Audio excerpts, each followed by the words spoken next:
Sur les hauteurs d'Illange, à proximité de Thionville, se dresse un bien curieux chantier impossible à manquer.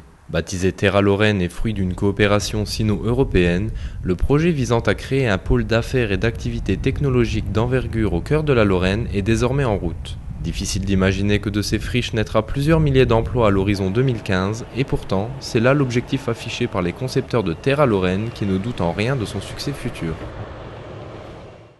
En fait, pendant un an, on a travaillé, on a refait tout ce qui est étude de voirie et réseau divers à l'intérieur de le bâtiment, en fait. Financièrement, il fallait qu'on revoie. On avait plus de billes aussi sur le bâtiment. Donc, on a pu optimiser entre ce qu'il y a, on va dire, sur le terrain et le bâtiment. Il y a environ 2500 showrooms à destination du hall.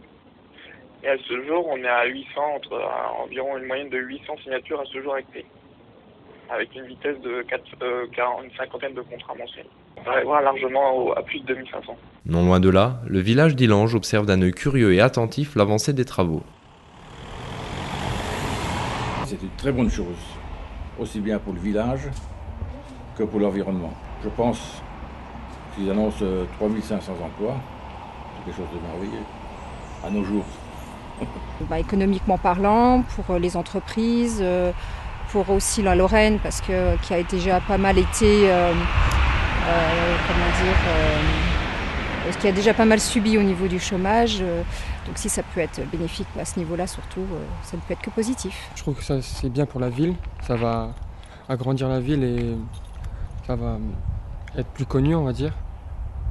Et on ne sera plus qu'un petit village.